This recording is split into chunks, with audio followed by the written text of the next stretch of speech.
Hello guys, कैसे हो? क्या हाल चाल? इसी के साथ अब मिल चुके हैं अपने lecture number 1 control and coordination of class 10।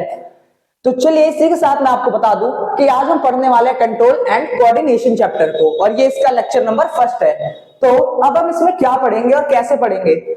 आप देखिए, कंट्रोल एंड कोऑर्डिनेशन एक बहुत छोटा चैप्टर है, और अगर आप इसको समझें तो आप इसमें बहुत बढ़िया नंबर स्कोर कर सकते हैं, बिकॉज इससे ज्यादा इजी और रिलेटिव टॉपिक हो ही नहीं सकता है आपके मतलब लाइफ में, आपकी इस पूरी बुक में, बायो में, क्योंकि ये बच्चों बहुत ज्यादा आसान चैप्टर है कंट्रोल एंड कोऑर्डिनेशन।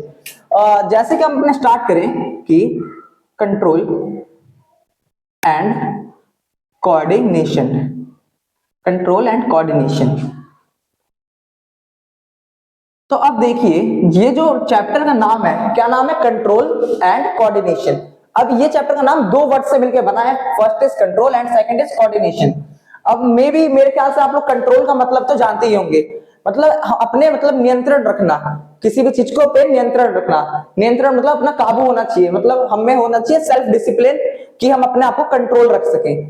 तो उसी हिसाब समझ लीजिए कि कंट्रोल का मतलब क्या होता है? नियंत्रण रखना। और कोऑर्डिनेशन का मतलब क्या है? जब बच्चों हमारी बॉडी में बहुत सारे ऑर्गन्स है, मतलब there are various organs are present in our body and they are work together in a very synchronised way. इसका मतलब क्या है? हमारी बॉडी में जो डिफरेंट टाइप्स के ऑर्गन्स हैं, वो एक साथ मिलकर जब एक स्पेसिफिक वर्क को परफॉर्म करते हैं, वो भी एक रिथमिकल वे में, मतलब चलती रहती है वो चीजें, मतलब एक सेम इंटरवल ऑफ टाइम में वो एक काम कर रहा है और उसी सेम इंटरवल ऑफ टाइम में वो दूसरा काम कर रहा है, और सब मिलके कर रहे हैं एक साथ, एक स्पेसिफिक फंक्शन को परफॉर्म कर रहे हैं, तो उसको कोऑर्डिनेशन कहा जाता है। तो चलिए पहले हम एक बार कोऑर्डिनेशन लिख लें कि व्हाट इज कोऑर्डिनेशन। अब कंट्रोल की डेफिनेशन तो मैक्सिमम मेरे ख्याल से हो नहीं सकती, इसको हम समझ ही सकते हैं कि कंट्रोल क्या है, लेकिन कोऑर्डिनेशन को हम लिख सकते हैं, there are various organs in our body and they work together in a synchronized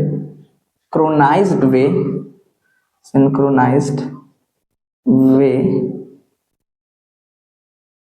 and perform a specific function is known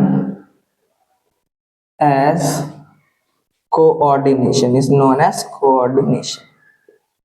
तो आपने इससे क्या देखा कि कंट्रोल और कोऑर्डिनेशन, ये नाम जो है चैप्टर का, इसमें कंट्रोल मतलब तो है बच्चों कि नियंत्रण। हमारे बॉडी में जो हमारे बॉडी का पूरा कंट्रोल होता है, मतलब पोस्चर का कंट्रोल, हम जो सोचते हैं उस पर कंट्रोल, ऐसी बहुत सारी चीजें हमारी बॉडी में, कुछ हार्मोन्स होते हैं उनके द्वारा किया जाता है। और कोऑर्डिनेशन का मतलब हम समझे तो कोऑर्डिनेशन में हमने क्या लिखा? There are various organs in our body, मतलब बहुत सारे ऑर्गन्स हमारी बॉडी में हैं जो कि एक साथ मिलकर काम करते हैं। मैंने क्या लिखा? They work together in a synchronised way, मतलब वो सब एक साथ मिलकर रिथमिकली वर्क करते हैं। रिथमिकली मतलब बच्चों कि एक साथ मिलकर एक जैसा वर्क परफॉर्म करते हैं, और सिर्फ एक वेरियस काम को करने के लिए, एक स्पेसिफिक फंक्शन को परफॉर्म करने के लिए, तो इसको हम कोऑर्डिनेशन कहते हैं।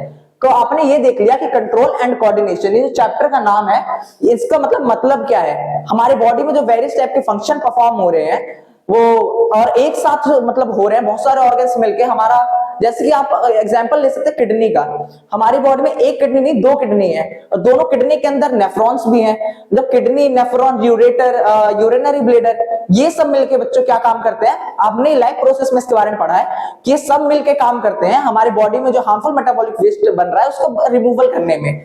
तो जैसे वो सब मिलके काम कर रहे हैं इन अ सिंक्रोनाइज्ड वे, तो उसी को कोऑर्डिनेशन कहा जाता है। जैसे हम अपना एक्सक्रीटरी सिस्टम ले सकते हैं, रेस्पिरेटरी सिस्टम ले सकते हैं, डाइजेस्टिव सिस्टम ले सकते हैं, जो कि एक साथ मिलकर एक स्पेसिफिक वर्क को परफॉर्म कर रहे हैं, तो उसी को कोऑर्डिनेशन कहते हैं। तो आप कंट्रोल एंड कोऑर्डिनेशन वाला समझ चुके होंगे, और पहले आप इसको राइट डाउन कीजिए, हम आगे इसको मिटा के आगे हम करने जा रहे हैं।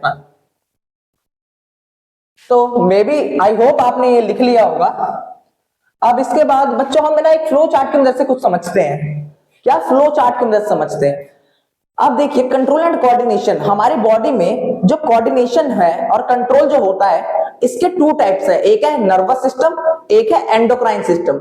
ओके, तो फर्स्ट ऑफ ऑल हम इसे लिखते हैं क्या, कंट्रोल एंड कोऑर्डिनेशन। हमने क्या लिखा, कंट्रोल एंड कोऑर्डिनेशन। अब इसके टू टाइप्स हैं। अब इसके टू टाइप्स कौन से हैं? Nervous system, nervous system and endocrine system, nervous system and endocrine system, endocrine system. अभी हम इन दोनों के बारे में स्टेप बाय स्टेप करके पढ़ेंगे। पहले हम बस ये समझ लेते हैं अभी ह्यूमन नर्वस सिस्टम में और एंडोक्राइन सिस्टम में क्या होता है। इसमें बच्चों हमारे बॉडी में कुछ नर्व्स होते हैं, न्यूरॉन्स होते हैं, वो मतलब डायरेक्टली एसोसिएटेड विथ होते हैं, nerves directly associated with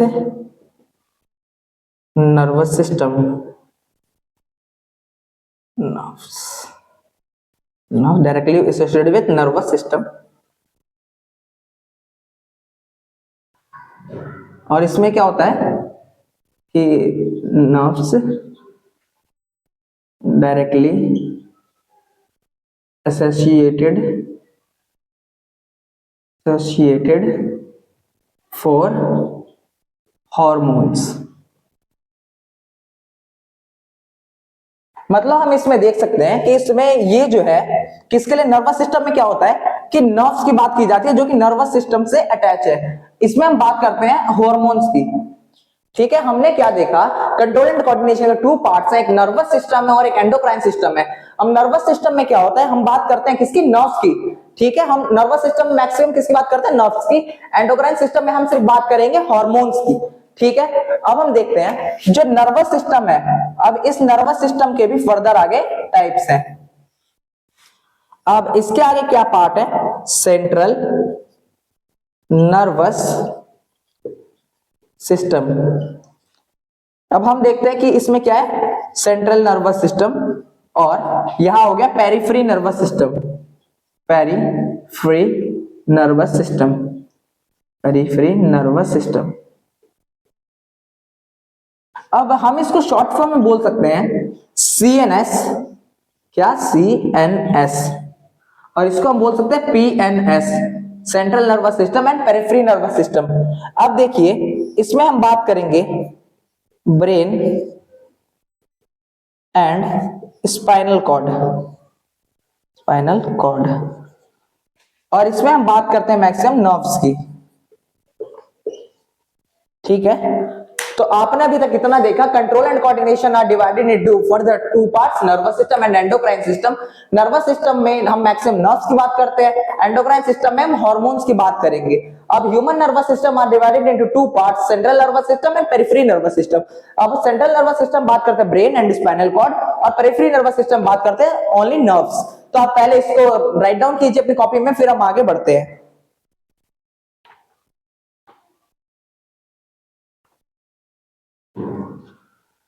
so I hope आपने ये लिख लिया होगा।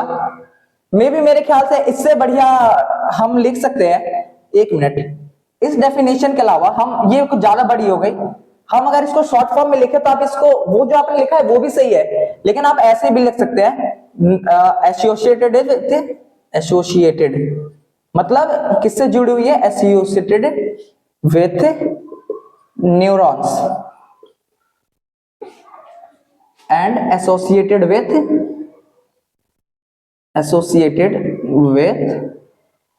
hormones।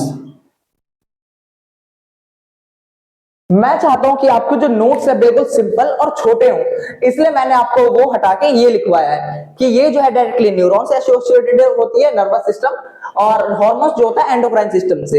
इन दोनों के बारे में हम पढ़ने वाले हैं। और नर्वस सिस्टम डिवाइडेड होता है टू पार्ट्स में, central nervous system, periphery nervous system, और इसमें होता है ब्रेन और स्पाइनल कॉर्ड की बात करेंगे, और इसमें नर्व्स की। चलिए अब हम आगे देखते हैं कुछ। अब पहले हम ऐसे छोटे छोटे टॉपिक्स क्लियर करेंगे जो हमको आगे फर्दर काम आएंगे इस चैप्टर को समझने में। तो देखिए अब इसमें हम बात करेंगे क्रेनियल नर्व्स। क्रेनियल नर्व्स क्या है? वो नर्व्स जो डायरेक्टली हमारे दिमाग से जुड़ी होती हैं, मतलब हम इंग्लिश में कह सकते हैं nerves which directly associated with our brain. और ये इसके बच्चों कितने पेयर होते हैं? 23 पेयर्स। ये 23 पेयर्स होते हैं। 23 पेयर मैंने बोला, आप 23 पेयर मतलब 23 मत समझिएगा, पेयर मतलब होता है 2। तो 23 को इंटू करेंगे हम 2 से, तो कितना होएगा हमारा 20। आपको मैं करके दिखा दे रहा हूं, जैसे कि 23 को हम 2 से इंटू करें तो हमारा हो गया 46। तो अगर कोई पूछे कि डायरेक्टली कितनी नर्व्स अटैच होती है, हमारे क्रेनियल नर्व्स कितनी होती है, आप 23 पेयर्स भी कह सकते हैं और 46 नॉर्मल भी कह सकते हैं। और इसके बाद हम पढ़ेंगे क्रेनियल नर्व्स हमने बात कर लिया, अब स्पाइनल नर्व्स। अब स्पाइनल नर्व्स क्या है? Nerves directly associated with the spinal cord is known as spinal nerves. मतलब जो हमारी स्पाइनल कॉर्ड होती है, देखिए ब्रेन हमारा यहाँ पे होता है, यहाँ पे, और स्पाइनल कॉर्ड हमारी होती है यहाँ पे।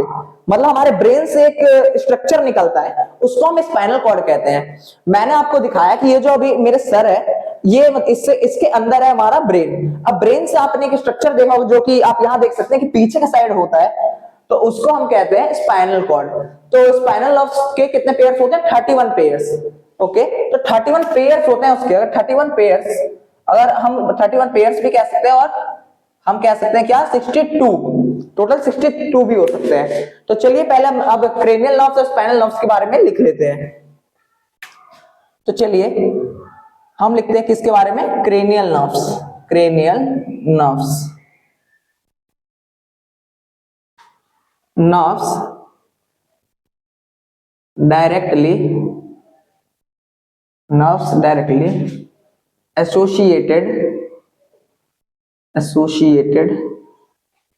associated with brain and has 23 pairs। Okay, अब इसके बाद हम देखते हैं क्रेनियल नर्व्स हमने देख लिया, अब हम देखते हैं स्पाइनल नर्व्स। क्या है स्पाइनल नर्व्स? अब इसमें भी हम यही लिखेंगे, nerves directly associated with spinal cord and has 31 pairs। तो चलिए हमने अभी तक इतना समझा, क्रेनियल नर्व्स जो है जो डायरेक्ट ब्रेन से जुड़ी होती है उनको क्रेनियल नर्व्स कहा जाता है। इसकी 23 पेयर्स होते हैं। स्पाइनल नर्व्स जो होती है डायरेक्ट स्पाइनल कॉर्ड से जुड़ी रहती है और 31 पेयर्स होती है। तो first of all write down in your notebook.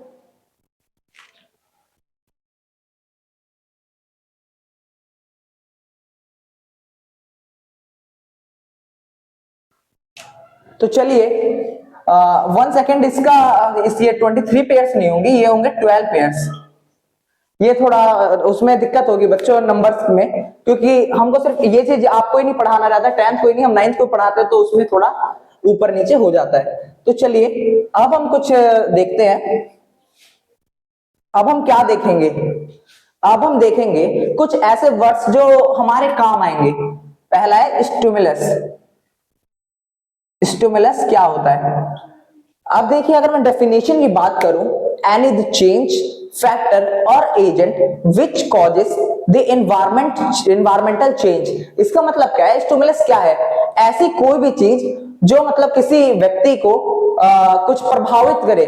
जैसे कि आप देखिए जब हमारे पास लाइट आती है तो हमारी जो आंखें हैं वो अपने आप ऐसे बंद हो जाती है थोड़ी सी, ठीक है।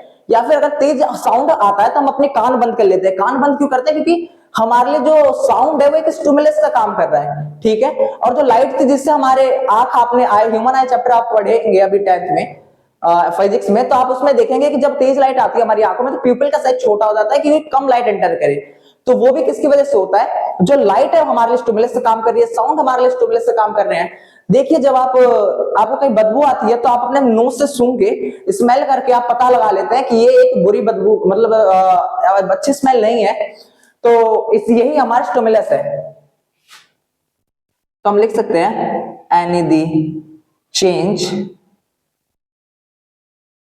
any the change factor or agent which causes environmental and the change in the environmental and the change factor or agent which causes the environmental changes. अब इसके बाद एक हम देखेंगे स्टिमुलस हो गया, स्टिमुलस के बाद अब क्या आएगा रिसेप्टर्स।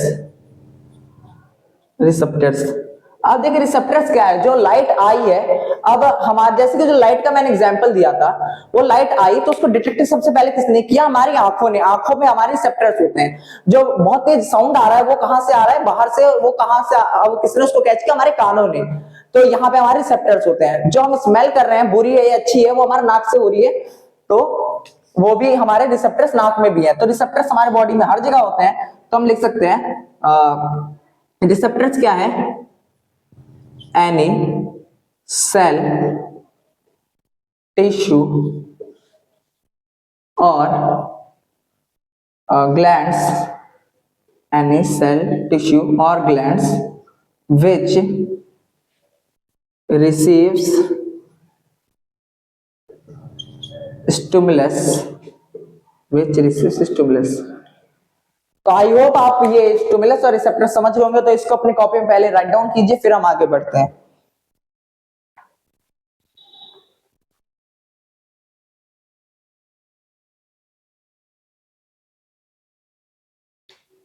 तो चलिए अब इसके बाद हम आगे पढ़ते हैं environmental changes in activity of an organism. अब ये जो डेफिनेशन है और भी ज्यादा अप्रोप्रिएट हो गई है, ऑर्गेनिज्म। तो चलिए हमने ये दो देखे, अब इसके बाद दो और बाकी हैं वर्ड समझना। आप स्टिमुलस समझ चुके होंगे, रिसेप्टर समझ चुके होंगे। स्टिमुलस क्या है, अब देखिए पहले हम डेफिनेशन देखते हैं। ऐसे कोई भी बदलाव, फैक्टर या फिर एजेंट, मतलब कोई भी ऐसी चीज जो कि एनवायरमेंटल चेंजेस करती है किसी भी ऑर्गेनिज्म के बिहेवियर में। लाइक आपने बच्चे को देखा है, अगर न्यूबॉर्न जो बेबी है वो चुपचाप बैठा है, अगर आपने उसको तुरंत मतलब उसके पास गुब्बारा फोड़ दिया तो डर जाता है, ठीक है, तो मतलब वो बच्चा शांत बैठ रहा, वो तुरंत रोने लग गया आपकी एक्टिविटी की वजह से, तो उसको वो स्टिमुलस मिला जिसकी वजह से उसके रिसेप्टर्स ने काम किया और वो रोने लगा। ठीक है, तो अब हम क्या देखेंगे, हमने पढ़ लिया स्टिमुलस, रिसेप्टर्स। अब हम पढ़ेंगे क्या, अब हम पढ़ेंगे कि रिस्पांस कैसे होता है। रिस्पांस मतलब, एक मिनट बच्चों मार्कर में इंक डाल लें। पहले हम देखते हैं कि अब देखिए जब हमारे स्टिमुलस मिला हमको, ठीक है, जब हमको स्टिमुलस मिला, रिसेप्टर्स ने उसको पकड़ा, उसके बाद अब क्या होगा, इफेक्टर। क्या इफेक्टर, इफेक्टर क्या होता है, हमारे बॉडी का ऐसा कोई भी ग्लैंड, मसल, जो कि मतलब जैसे हमने स्टिमुलस रिसीव किया, रिसेप्टर्स ने, स्टिमुलस आया, रिसेप्टर ने रिसीव कर लिया, उसके बाद जो हमारे बॉडी में चेंजेस होंगे तो उसको हम इफेक्टर कहते हैं। एनी ग्लैंड्स, टिश्यू और muscles which can react towards stimulus। मतलब हमने क्या लिखा, ऐसा कोई भी ग्लैंड, टिश्यू और मसल्स जो कि स्टिमुलस मिलने पर रिएक्ट करता है कुछ, उसको हम क्या कहते हैं, इफेक्टर। तो आप पहले इफेक्टर को अब लिख लीजिए। अब इसके बाद हम आगे बढ़ते हैं और देखते हैं। तो अब इसके बाद बस एक छोटा सा रह गया है, क्या, रिस्पॉन्स। रिस्पॉन्स, अब देखिए, any change in organism, any change in activity by taking stimulus.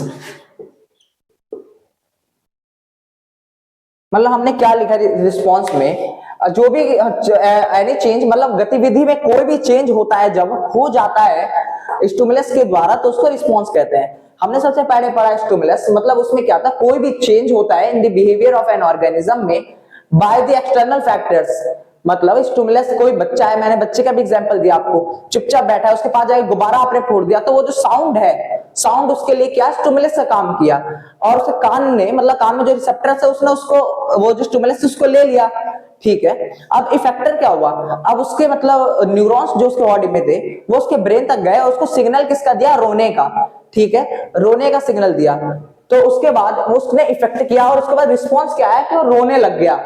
तो हमने अभी तक कितना देखा, stimulus, receptors, effector and response. तो फर्स्ट ऑफ ऑल आप इसे राइट डाउन कीजिए, फिर हम आगे फर्दर टॉपिक पे अपने बढ़ते हैं। और मैंने अभी तक आपको इतनी चीजें बता दी हैं, और इसके बाद हम यहाँ कुछ एग्जांपल्स भी लिख लेते हैं कि आई होप आपको कैमरे में विजिबल हुई। There are following examples of stimulus. हमने स्टिमुलस के, मैंने आपको बहुत सारे एग्जांपल बता दिए,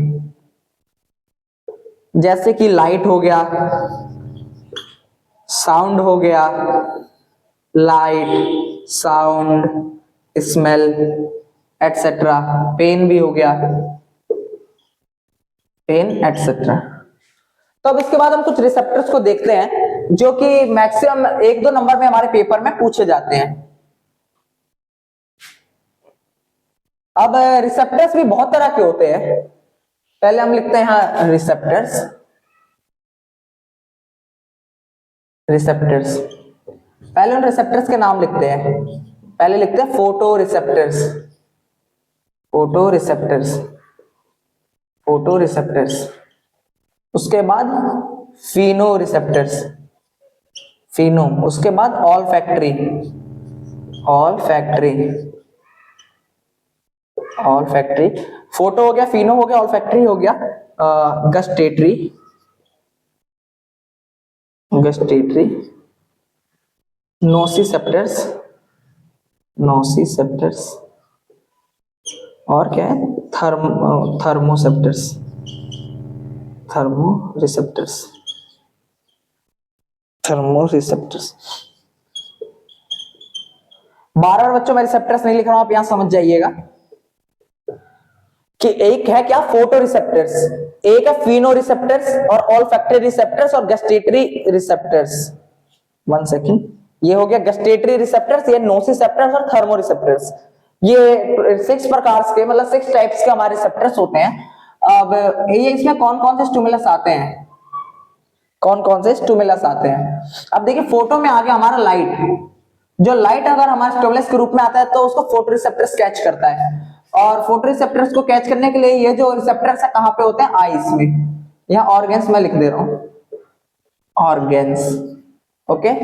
अब फिनो रिसेप्टर्स में क्या होगा, अब ये इसमें क्या आता है, साउंड। अब ऑल फैक्ट्री में जैसे क्या आ गया, स्मेल, इसमें आ गया टेस्ट। अब नोसिसेप्टर्स में आ गया पेन, इसमें क्या आ गया, हॉट एंड कोल्ड, ठीक है। ये हो गया आईज में, ये हो गया हमारे ईयर में, ये हो गया हमारे नोज में, और टेस्ट बड्स कहां होते हैं, हमारे टंग पे, और ये दोनों सेम है, ये दोनों हमारे स्किन पे होते हैं।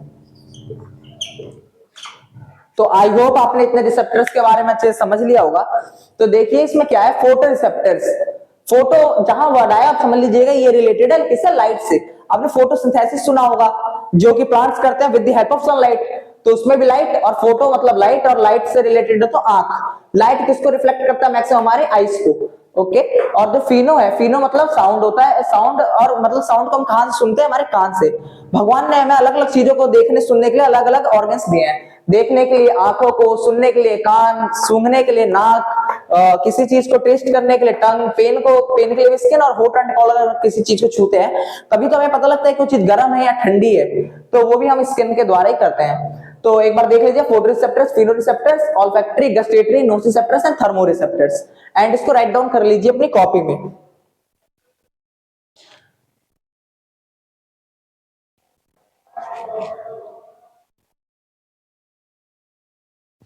तो इसके बाद हम देखें एक चीज कि नर्व्स क्या होता है।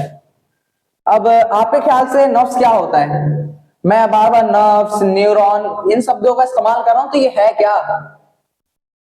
आपने सेल्स के बारे में पढ़ा है, ठीक है, और सेल्स में क्या होता है, ये अलग अलग प्रकार के होते हैं। क्या? अलग अलग टाइप्स के होते हैं।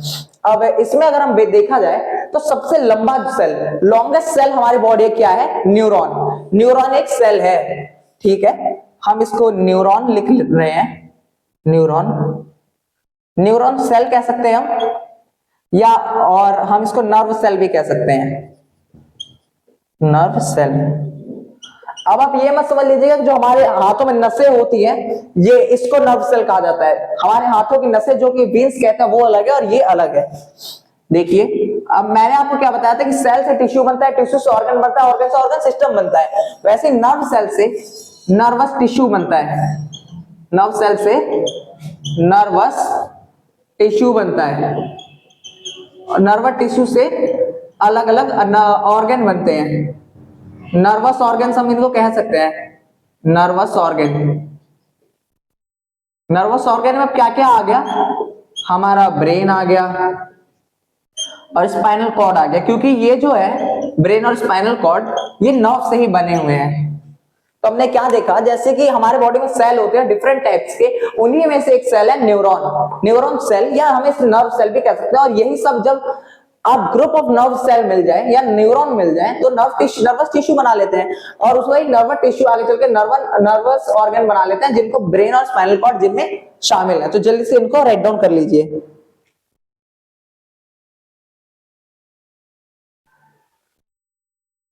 तो चलिए, आई होप आपने इतना कर लिया होगा।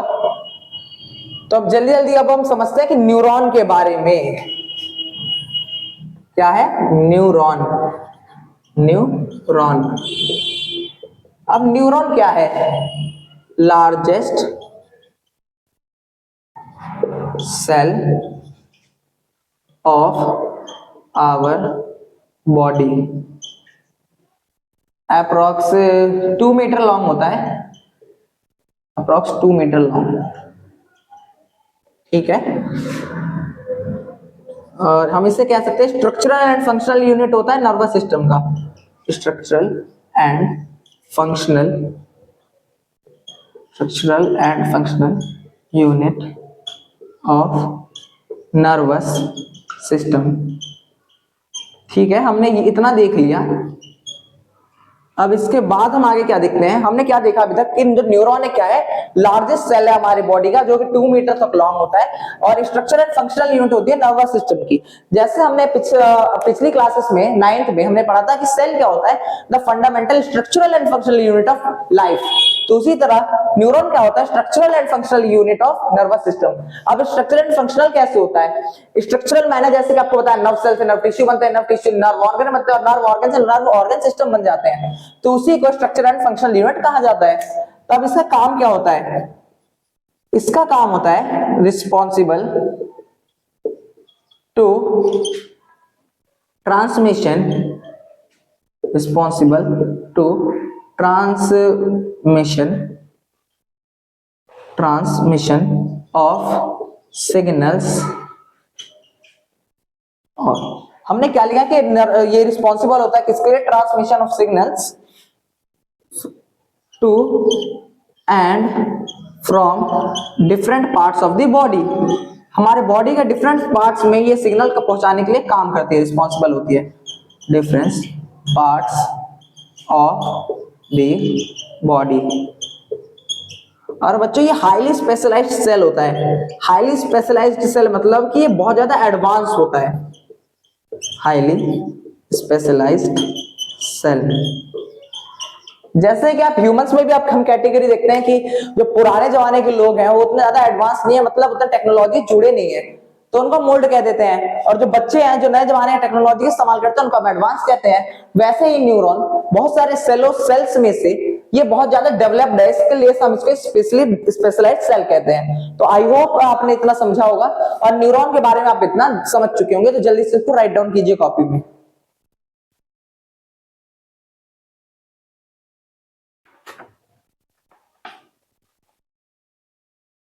तो हम देखें तो मैंने ये इसमें बताया कि लार्जेस्ट सेल है बॉडी का, स्ट्रक्चर एंड फंक्शनल यूनिट है नर्वस सिस्टम का, रिस्पॉन्सिबल है ट्रांसमिशन ऑफ सिग्नल्स करने के लिए different parts of the body में। मैंने बताया कि 2 मीटर, ये 2 मीटर बच्चों बहुत कम मतलब ऐसे होंगे जो 2 मीटर के होते हैं, लेकिन अगर हम एवरेज लें तो एवरेज 1 मीटर तक ही जाते हैं। मतलब अगर वो बड़ा हम देखें कि सबसे बड़ा तो 2 मीटर तक जा सकता है, लेकिन हम देख रहे हैं कि एवरेज हम देखेंगे कि जैसे कि हमारे इंडिया में पॉपुलेशन है बहुत ज्यादा, तो हम उसका एवरेज निकाल लेंगे।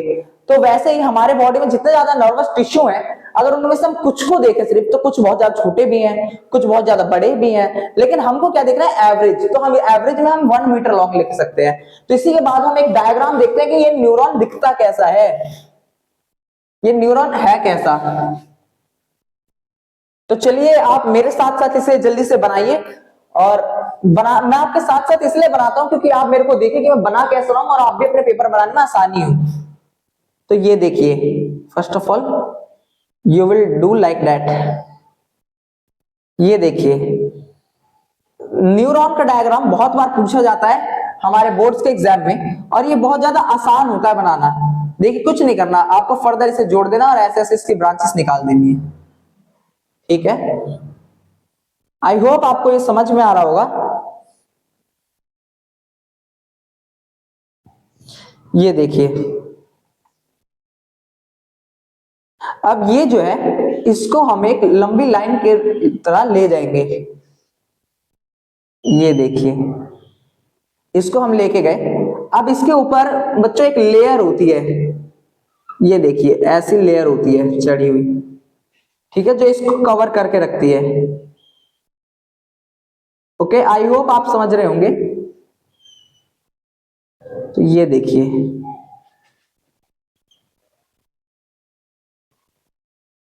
ये मैंने एक कवरिंग बना दी इसके ऊपर। तो आई होप आप इतना समझ चुके होंगे कि ये हमारा न्यूरॉन है। अब आप जानते हैं कि हर सेल के अंदर न्यूक्लियस होता है, तो इसके अंदर भी न्यूक्लियस है। अब देखिए ये नर्व होती है, ऐसी दिखती है। This nerves are looking like that, और इसके पीछे ये साइनेप्टिक नर्व्स होते हैं। तो ये है हमारा डायग्राम ऑफ न्यूरॉन, ठीक है। अब इसमें हम देखिए कि ये क्या है, ये इसको कहते हैं बच्चों डेंड्राइट। क्या? डेंड्राइट। और इसको हम देखें तो कहते हैं हम क्या? न्यूक्लियस। न्यूक्लियस। और इसको देखें तो हम सेल बॉडी। Cell body. अब ये बच्चों जो है कवरिंग है इसके ऊपर की, इसको कहते हैं माइलिन शीथ। Myelin sheath. और देखिए ये जो निकल रहा है इसके अंदर से, ये जो निकल रहा है इसको कहते हैं हम क्या? एक्सॉन। देख लीजिए, एक्सॉन। एक्सॉन, ठीक है। अब इसको क्या कहा जाता है? इसको कहा जाता है nerve ending. Nerve ending. Nerve ending. I hope आपको स्ट्रक्चर क्लियर होगा, न्यूरॉन का स्ट्रक्चर। कि ये देखिए, ये जो पूरा न्यूरॉन का सेल है जो कि अप्रॉक्स 1 मीटर तक लॉन्ग होता है एवरेज देखे तो हम। और ये देखिए, ये जो इसके फर्दर जो ब्रांचेस निकले हुए हैं तो कहा जाता है डेंड्राइट। जो सबसे पहले सिग्नल मिलता है ये सबसे पहले डेंड्राइट के पास जाता है। डेंड्राइट से फिर वो इलेक्ट्रिक इंपल्स में कन्वर्ट होता है और फिर ये सेल बॉडी से यहाँ ट्रांसफर करता है, और यहां से न्यू ये एक्सॉन से होते हुए चला जाता है। एक्सॉन के ऊपर ये एक प्रोटेक्टिव लेयर होती है, कवरिंग होती है, और लास्ट तक जाता है, और लास्ट तक अपने जो इंफॉर्मेशन है उसको यहां तक पहुंचाता है। और जो इलेक्ट्रिक इंपल्स है वो कन्वर्ट हो जाता है न्यूरोट्रांसमीटर्स में। न्यूरोट्रांसमीटर मतलब बच्चों कुछ केमिकल सब्सटेंसेस होते हैं जो कि सिग्नल्स को मदद करते हैं ट्रांसफर करने में। देखिए ये तो मैंने एक सेल बनाया, ऐसे एक और सेल जो यहाँ पे आएगा, ठीक है, तो उसके बीच में जो गैप होगा उस गैप को कहा जाता है साइनेप्स। ये हम आगे भी लिखेंगे और समझेंगे। तो आई होप आपने इस पूरे न्यूरॉन के डायग्राम को देख लिया होगा, तो जल्दी से इसको देख लीजिए और अपने कॉपी में नोट डाउन कर लीजिए।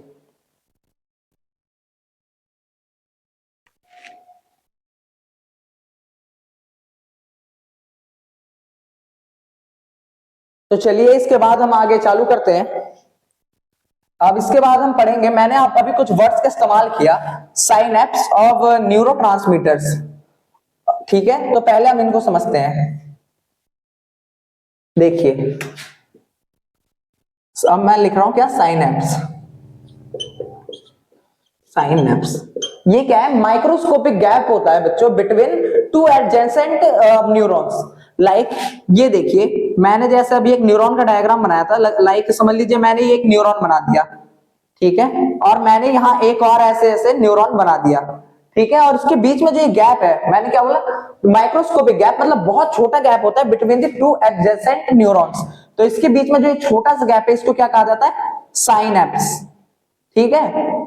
मतलब हमारे बॉडी में जो सिग्नल का ट्रांसमिशन होता है, ऐसे बहुत सारे लाइन में लगे रहते हैं न्यूरॉन्स, ये इसने इसको दिया, इसने इसको दिया, इसने इसको दिया, ऐसे चलता रहता है। जो इनके बीच में गैप्स होते हैं इसको साइनैप्स कहा जाता है। अब मैंने आपको बताया था कि नर्व एंडिंग के पीछे छोटे छोटे ये होता है, इसके साइनेप्टिक नॉब्स होते हैं, जो सिग्नल्स होते हैं नर्व इंपल्स, वो यहां तक पहुंचते हैं और केमिकल्स के माध्यम से यहां निकल के फिर डेंड्राइट के पास इंफॉर्मेशन जाती है।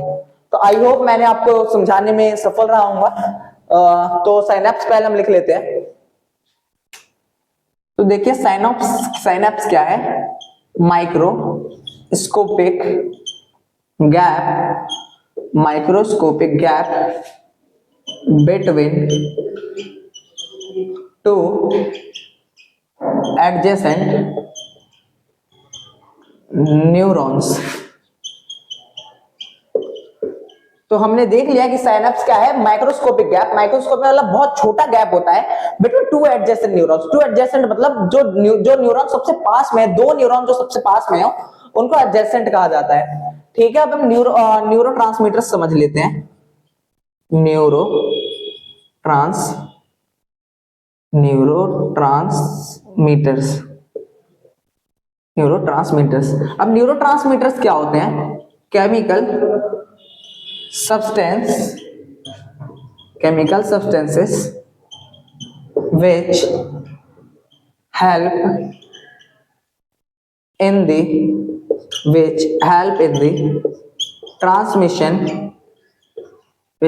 the transmission of nerve impulse। ठीक है, तो हमने अभी तक इतना देख लिया कि साइनेप्स क्या है, न्यूरोट्रांसमीटर्स क्या है। तो अब फर्स्ट ऑफ ऑल आप इसको राइट डाउन कीजिए, फिर हम आगे और बढ़ते हैं।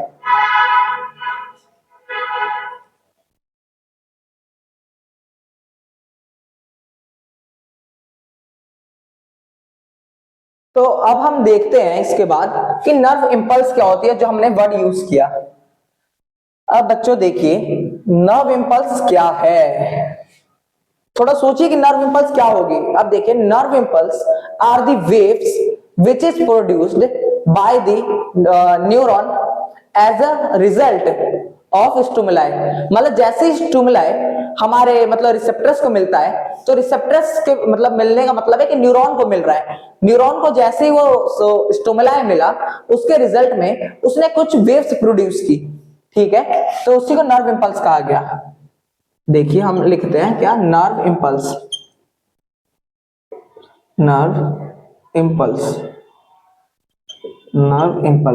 अब इसमें हम देखें द वेव्स, या फिर हम अच्छे से लिख रहे हैं तो अच्छे से लिखते हैं कि nerve impulse are the waves produced and carried by neuron as a result of taking stimuli। तो हमने क्या देखा कि नर्व इंपल्स क्या है। अब नर्व इंपल्स एक वेव से बच्चों की, नर्व इंपल्स एक ऐसी वेव से मतलब तरंगे। आगे अभी हम अब जाएंगे तो आप साइंस में पढ़ेंगे कि वेव से मतलब एक चैप्टर भी है आपका, तो उसमें आप और वेव्स के बारे में और अच्छे जानेंगे। पहले हम यही समझ लेते हैं तरंगे, मतलब हम जब बोलते हैं तो हमारे आसपास का जो मीडियम होता है वहां पे कुछ वेव्स प्रोड्यूस होती है, बनती है। तो nerve impulse are the waves produced and carried by neuron. जो नर्व इंपल्स है कुछ ऐसी वेव्स हैं जो कि स्टिमुलाई मिलने पे, स्टिमुलाई के मिलता है जैसी वैसी इन द रिजल्टेंट हमारा जो नर्व है कुछ वेव्स प्रोड्यूस भी करता है, ठीक है। वो वेव्स प्रोड्यूस जब करता है तो उसको नर्व इंपल्स कहा जाता है। लाइक देखिए जैसे कि समझ लीजिए कि मैंने यहाँ पे कुछ ऐसे ऐसे बना दिया, ठीक है। ये मैंने यहाँ आपको नर्व सेल बना दिए, कुछ नर्व सेल बना दिए, कि मैंने यहाँ नर्व सेल बना दिए, बीच वाले को साइनेप्स कहेंगे। यहाँ पे नर्व इंपल्स, जैसे डेंड्राइट में डेंड्राइट को स्टिमुलस मिला, तो ये जो सेल है इसने कुछ एक्टिविटी करके वेव्स कुछ प्रोड्यूस की, ठीक है। वेव्स प्रोड्यूस जब की तो धीरे धीरे एक्सॉन से होते हुए यहां तक पहुंच गए। यहां तक पहुंचा तो वो जो इंफॉर्मेशन थी वो केमिकल्स बन के यहां से साइनेप्स को पार करती है और दूसरे न्यूरॉन तक पहुंचती है। तो आई होप आपको इतना अंडरस्टैंड हुआ होगा, तो इसको राइट डाउन कर लीजिए, फिर हम आगे बढ़ते हैं। तो मैं आपको एक बात बता दूं कि नर्व इंपल्स जो है वो, ये जो वेव्स हैं वो इलेक्ट्रिक और केमिकली दोनों हो सकती हैं। आप बोलेंगे तो मैं इसमें लिख भी दूंगा, या फिर अगर आप याद कर सके तो और बढ़िया है कि जो नर्व इंपल्स है, nerve impulse are the waves, या फिर हम ऐसे यहां पे दोनों ही लिख देते हैं, nerve impulse are the electric and chemical waves, ठीक है। तो हमने देख लिया नर्व इंपल्स क्या है, are the electric and chemical waves which is produced and carried by neuron as a result of taking stimuli। तो आई होप आपने इतना समझा होगा। अब इसके बाद हमें कौन सा टॉपिक पढ़ना है, तो अब बच्चों देखिए कि जो न्यूरॉन है, ठीक है, अब न्यूरॉन को मैंने आपको बताया कि जब उसको स्टिमुलाई मिलता है तो क्या करता है, वो नर्व इंपल्स जनरेट करता है। नर्व इंपल्स जनरेट करने का मतलब क्या है, कुछ केमिकल और इलेक्ट्रिक सिग्नल्स प्रोड्यूस्ड करता है अपने अंदर और उसको एक्सॉन के थ्रू ट्रेवल करता है और उसको अपने नर्व एंडिंग पे लेके जाता है जहां साइनेप्टिक नर्व होती है। साइनेप्टिक नर्व बच्चों एक मतलब कहा जाता है वेसल लाइक स्ट्रक्चर है, मतलब गोल सा स्ट्रक्चर होता है, उसके अंदर वो इंफॉर्मेशन कैरी होती है और केमिकल्स के फॉर्म में, मतलब न्यूरोट्रांसमीटर्स के फॉर्म में टू एडजेसेंट न्यूरॉन के बीच जो साइनेप्स है, गैप है, उस गैप को ट्रेवल करती है in the form of chemical. तो अब हम उसको लिखें तो एक क्वेश्चन के फॉर्म में हम पूरा लिख सकते हैं, how exactly the signals transmitted in the neuron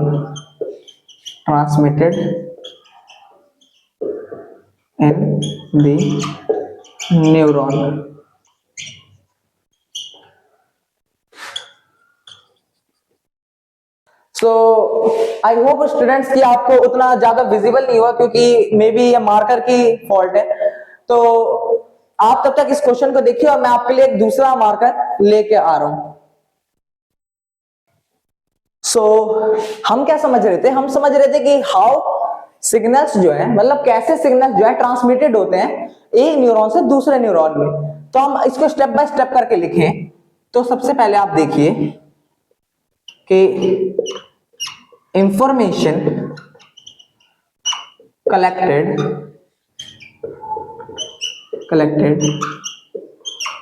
bye dendrites. तो हमने क्या देखा कि जो इंफॉर्मेशन है क्या होता है, कलेक्टेड होता है डेंड्राइट्स पे। First of all information collected by the dendrites. उसके बाद क्या होता है, the cell body makes electric impulse. जो हमारी जो सबसे पहले डेंड्राइट में जो इंफॉर्मेशन कलेक्ट हुई in the form of stimulus, तो वही जो बच्चों सेल बॉडी के अंदर कुछ ऐसे एक्टिविटीज होती है जिससे इलेक्ट्रिक इंपल्स होता है, जनरेट होता है। फिर वो जो इलेक्ट्रिक इंपल्स है carried through dendrite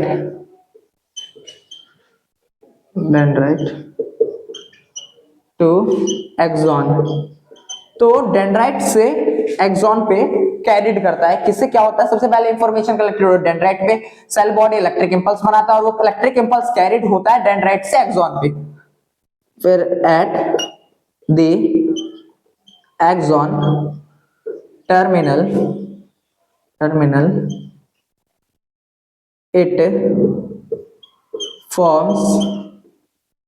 it forms neurotransmitter neurotransmitters, neurotransmitter आप समझ गए होंगे एक्सॉन टर्मिनल पे फिर जो जो सिग्नल होते हैं वो न्यूरोट्रांसमीटर्स बनाते हैं। सो आई होप आपको कैमरे में शायद उतना विजिबल ना हो नीचे का, तो मैं इसको ही मिटा के ऊपर लिख दे रहा हूँ। सबसे पहले इंफॉर्मेशन कलेक्टेड हुई डेंड्राइट्स पे, डेंड्राइट्स से सेल बॉडी ने मतलब जैसे इंफॉर्मेशन कलेक्ट की सेल बॉडी ने कुछ एक्टिविटी करके इलेक्ट्रिक इंपल्स जनरेट की, वो जो इलेक्ट्रिक इंपल्स थी वो कैरिड हुई कहां से, डेंड्राइट से एक्सॉन तक चली गई, फिर एक्सॉन टर्मिनल पे जाके न्यूरोट्रांसमीटर बनी। ठीक है, हमने इतना देख लिया कि अब वो न्यूरोट्रांसमीटर बन चुकी है, न्यूरोट्रांसमीटर पे गई। उसके बाद क्या हुआ, उसके बाद पासेस, उसने पास कर लिया, पूरा लिख लेता हूं कि neuro transmitter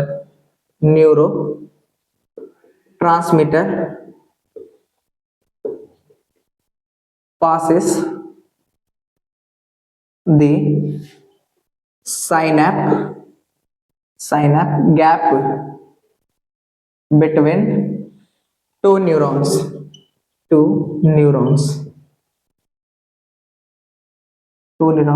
and signals reached at another neuron.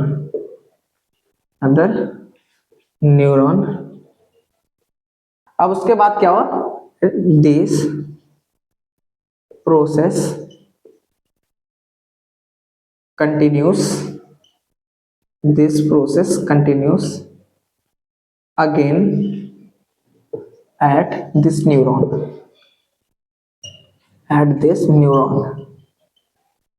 तो गाइस सबसे पहले हमने क्या समझा कि न्यूरॉन्स, जो न्यूरॉन है उसका जो डेंड्राइट है उसने सबसे पहले इंफॉर्मेशन कलेक्ट किया, फिर सेल बॉडी ने कुछ एक्टिविटी करके इलेक्ट्रिक इंपल्स जनरेट कर ली। इलेक्ट्रिक इंपल्स जनरेट करने का मतलब कुछ ऐसे इलेक्ट्रिक और केमिकल्स सिग्नल्स जनरेट किए जो कि डेंड्राइट से उसने ट्रेवल किया, कहां पे, डेंड्राइट से उसने ट्रेवल कर लिया एक्सॉन तक, और एक्सॉन से एक्सॉन टर्मिनल पे जब वो पहुंची तो उसने वो जो सिग्नल्स थे वो न्यूरोट्रांसमीटर का रूप ले लेते साइनेप्टिक नॉब पे जाके।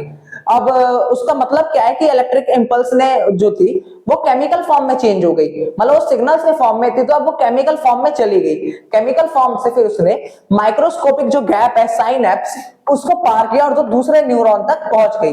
फिर दूसरे न्यूरॉन में अब दोबारा यही प्रोसेस कंटिन्यू होगा, फिर वो तीसरे वाले में जाएगा, तीसरे वाले में फिर वही प्रोसेस कंटिन्यू होगा, फिर चौथे में, फिर चौथे से पांचवें में, फिर ऐसे ही ये चेन बनती चली जाएगी। और जो प्रोसेस होता है ये थोड़ा फास्ट होता है। तो अभी मैं आपको जैसे बता रहा हूं कि स्टेप बाय स्टेप, तो ये इतना स्लो प्रोसेस नहीं है, ये बहुत ज्यादा रैपिड मूवमेंट है। क्योंकि आप देखते होंगे कि आपने जब भी कोई गर्म चीज छुई तो आप अपने बिना कुछ सोचे समझे आपका हाथ जो है अपने आप ही बैकवर्ड पीछे हो जाएगा। तो इसी हम एग्जांपल समझ सकते हैं कि हमारे जो न्यूरॉन्स है वो कितना तेज काम करते हैं, कितना रैपिड मूवमेंट होता है उनका, कि तुरंत स्टिमुलस गेन करते ही हमारी बॉडी को कुछ हार्म ना हो इसलिए वो अपना हाथ पीछे ले लेती है। तो आई होप आपको इतना समझ में आया होगा। इसी के साथ हम अब मिलते हैं अपने नेक्स्ट लेक्चर नंबर 2 की ओर, और इसी के साथ मेरा ये लेक्चर इतने ध्यान से देखने के लिए आपका बहुत बहुत ज्यादा थैंक यू। और कंट्रोल एंड कोऑर्डिनेशन का ये पहला लेक्चर खत्म हुआ। इस पहले लेक्चर में हमने बहुत ज्यादा चीजें जानी सीखी, तो एक बार हम देख लेते हैं कि हमने क्या क्या समझा। अब हमने सबसे पहले समझ लिया था कि हमारा स्टिमुलस क्या है, रिसेप्टर क्या है, इफेक्टर क्या है, रिस्पॉन्स क्या है। 4 चीज समझ ली, 6 टाइप्स के रिसेप्टर समझ लिए, photo receptor, Fino receptor, olfactory receptor, gustatory receptor, nociceptors and thermo receptors. 5 तरह के समझ लिए, कहां प्रेजेंट होते हैं ये समझ लिए, इनके एग्जांपल्स देख लिए हमने। उसके बाद हमने देख लिया कि न्यूरॉन क्या है, न्यूरॉन के बारे में हमने बहुत सारी चीजें देख ली। न्यूरॉन का काम क्या है, रिस्पॉन्सिबल होता है सिग्नल्स को एक जगह से दूसरी जगह पहुंचाने के लिए, हाईली स्पेशलाइज्ड सेल होता है, एडवांस सब कह सकते हैं, अप्रॉक्स 1 मीटर लॉन्ग होता है, और स्ट्रक्चरल एंड फंक्शनल यूनिट होता है नर्वस सिस्टम का। और हमने न्यूरॉन का एक डायग्राम देखा जिसमें मैंने आपको अच्छे से उसको बनाना सिखाया। और उसके बाद हमने फर्दर क्या देखा, उसके बाद हमने देखा कि उसके अंदर सिग्नल्स कैसे ट्रांसमिट होती है, मतलब एक जगह से दूसरी जगह सिग्नल्स क्या कहां कैसे जाती है। हमने इलेक्ट्रिक इंपल्स मतलब नर्व इंपल्स भी समझ लिया, न्यूरोट्रांसमीटर्स भी समझ लिया। नर्व इंपल्स क्या थी, कुछ ऐसी इलेक्ट्रिक और केमिकल वेव्स थी जो कि प्रोड्यूस्ड होती है और कैरिड होती है न्यूरॉन के द्वारा as a result of stimulus. जैसे स्टिमुलस मिला वो हमारे सेल बॉडी कुछ एक्टिविटी करके कुछ ऐसी वेव्स इलेक्ट्रिक और केमिकल वेव्स सेक्रेट करती है जिससे सिग्नल ट्रांसफर होने में मदद मिलती है। और at the end of the axon वो जो सिग्नल्स पहुंचता है वो न्यूरोट्रांसमीटर का रूप लेता है। न्यूरोट्रांसमीटर मतलब कुछ ऐसे केमिकल सब्सटेंस जो कि बनते हैं दो एडजेसेंट न्यूरॉन्स के बीच में साइनेप्स की दूरी को तय करने के लिए। तो आई होप इतना आप समझ चुके होंगे, हमने स्टेप बाय स्टेप उसको भी समझ लिया। तो इसके साथ हम मिलते हैं अपने नेक्स्ट लेक्चर में, तब तक के लिए बाय बाय, पढ़ते रहिए, हंसते रहिए और हम आगे के लिए तैयार रहिए।